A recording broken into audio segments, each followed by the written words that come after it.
Le recours à un logiciel de compression-décompression est fort pratique. Ce type de logiciel est principalement utilisé pour réduire la taille des fichiers lourds, quand vous les sauvegardez ou que vous souhaitez les transférer par courriel. D'ailleurs, à cet effet, soyez assurés que la plupart des utilisateurs apprécient le fait de recevoir des fichiers moins volumineux de façon à ne pas encombrer leur boîte de réception. Il s'agit même d'une étiquette entre utilisateurs. Pour illustrer l'exemple suivant, nous utilisons Windows 7 et WinZip. Notez que même si les procédures d'utilisation peuvent légèrement varier d'un système à l'autre, elles restent tout de même assez semblables. D'abord, pour compresser un fichier à partir de l'explorateur Windows, il suffit de repérer le fichier à compresser, de placer le pointeur sur le nom de ce fichier, de cliquer sur le bouton droit, de sélectionner « Envoyer vers », puis de cliquer sur « Dossier compressé ». Comme vous le remarquez, le fichier s'ajoute au dossier, mais dans un format compressé. On peut alors le renommer pour le reconnaître plus facilement.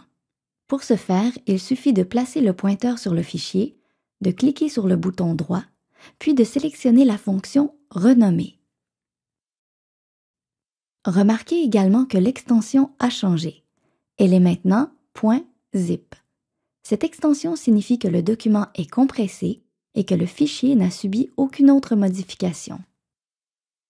Pour décompresser un fichier, il suffit de cliquer 2 fois sur l'icône pour ouvrir le document. On peut alors y apporter toutes les modifications que l'on veut. On trouve dans Internet plusieurs logiciels qui permettent de compresser et de décompresser des fichiers. Certains sont gratuits, d'autres pas.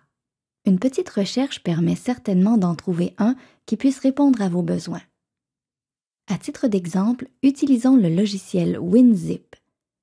Il s'agit d'un des logiciels les plus utilisés. Il en existe une version gratuite qui ne nécessite pas d'être enregistrée. D'abord, il suffit de repérer le fichier à compresser, de cliquer une fois sur le nom du fichier, puis de cliquer sur le bouton droit. Ensuite, cliquez sur WinZip, puis sélectionnez « Ajouter à menu compressé.zip ». Si vous travaillez avec la version qui n'est pas enregistrée, une fenêtre WinZip s'affiche.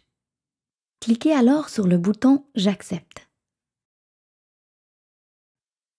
Vous remarquez qu'un fichier menu compressé.zip s'est ajouté dans le dossier. Voyez ici l'effet de la compression sur le fichier. Avant la compression, la taille du fichier était d'environ 840 kilooctets. La taille du fichier compressé est maintenant d'environ 270 kilooctets.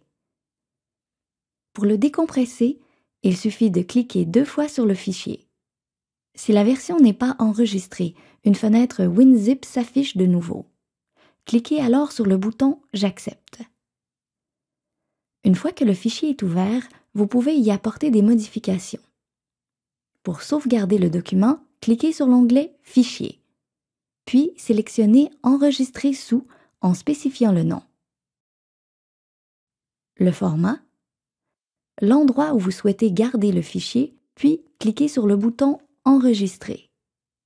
Voilà, vous êtes maintenant capable d'utiliser un logiciel de compression-décompression pour réduire la taille d'un fichier et pour l'extraire de son format compressé. À vous maintenant de ne pas encombrer les boîtes de réception et d'optimiser votre espace de stockage.